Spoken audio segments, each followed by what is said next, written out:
T20 world cup 2024च्या एकमेव सराव सामन्यात भारताने बांगलादेशचा 60 धावांनी पराभव केला। भारताने ठेवलेल्या 183 धावांच्या आव्हानाचा पाठलाग करताना बांगलादेशला 20 षटकात 9 बाद 122 धावाच करता आल्या। गोलंदाजीत अर्शदीप सिंग, शिवम दुबे यांनी चांगला मारा केला, तर फलंदाजीमध्ये ऋषभ पंतने 53 धावांची नाबाद अर्धशतकी खेळी केली आणि हार्दिक पांड्या देखील फॉर्ममध्ये आला असून त्याने 23 चेंडूत 40 धावा केल्या। यजमान अमेरिकेने आयसीसी T20 वर्ल्ड कप 2024च्या पहिल्या सामन्यात कॅनडाचा 7 गडी राखून पराभव करून विजयासह आपल्या मोहिमेची सुरुवात केली। प्रथम फलंदाजी करताना नवनीत घालीवाल आणि निकोलस क्रिटन यांच्या अर्धशतकांच्या जोरावर कॅनडाने 20 षटकात 5 गड्यांच्या मोबदल्यात 194 धावा केल्या, पण प्रत्युत्तरात अमेरिकेने 17.4 षटकात 3 गड्यांच्या मोबदल्यात 197 धावा करत विजयाची नोंद केली। हरमनप्रीत सिंगच्या नेतृत्वाखाली खेळणाऱ्या भारतीय संघाने प्रो हॉकी लीगच्या लंडन टप्प्यात विश्वविजेत्या जर्मनीचा धक्कादायक पराभव केला। स्वतः ड्रॅग फ्लिपर असलेल्या हरमनप्रीतने 16व्या, सुखजीत सिंगने 41व्या तर गुरजंत सिंगने 44व्या मिनिटाला गोल केले। जर्मनीने या सामन्यात प्रामुख्याने नवोदितांना संधी दिली, पण त्यांनीही जोरदार आक्रमणाने सुरुवात केली होती। मात्र भारतीयांच्या नियोजित खेळासमोर त्यांनी एकही खेळी चालली नाही।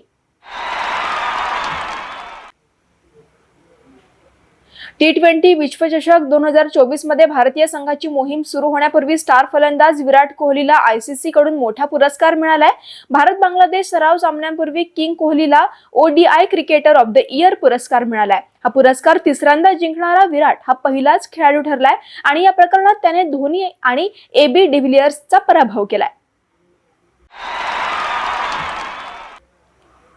टोकियो ऑलिम्पिक सुवर्ण पदक विजेता आणि जागतिक चॅम्पियन भालाफेकपटू नीरज चोप्रा पॅरिस ऑलिम्पिक पूर्वी 4 देशांमध्ये प्रशिक्षण घेणार आहे।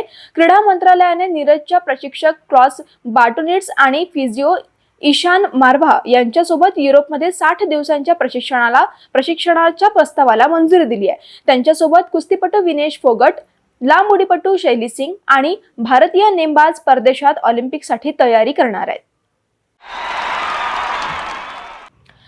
प्रज्ञानंदने नॉर्वे बुद्धिबळ स्पर्धेत आपले वर्चस्व कायम ठेवत शनिवारी क्लासिकल चेसमध्ये जागतिक क्रमवारीत दुसऱ्या क्रमांकाचा मातब्बर खेळाडू फॅबियानो कारुआनाचा 5व्या फेरीत पराभव केला। याआधी त्याने पहिल्या क्रमांकावर असलेल्या मॅक्सन कार्लसन याचा पराभव केला होता, त्यामुळे त्याच्या क्रमवारीत वाढ होऊन तो जागतिक स्तरावर दुसऱ्या स्थानावर पोहोचला।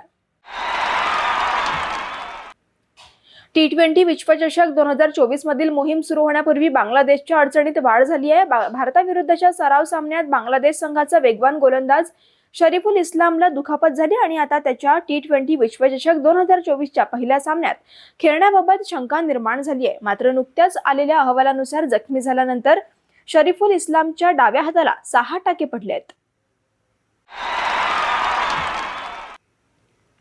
आयसीसी T20 वर्ल्ड कप 2024 स्पर्धेतील पहिल्या सामन्यात यजमान यूएसने कॅनडावर मात करत विजयी सलामी दिली। त्यानंतर आता या स्पर्धेतील दुसरा सामना हा यजमान वेस्ट इंडिज विरुद्ध पापुआ न्यू गिनी यांच्यात होणार आहे। वेस्ट इंडिज आणि पापुआ न्यू गिनी दोन्ही संघाचा हा या स्पर्धेतील पहिलाच सामना असणार आहे। रोमन पॉवेल वेस्ट इंडिजचं नेतृत्व करणार आहे, तर आसाद वाला याच्याकडे पापुआ न्यू गिनीच्या कर्णधार पदाची जबाबदारी असणार आहे।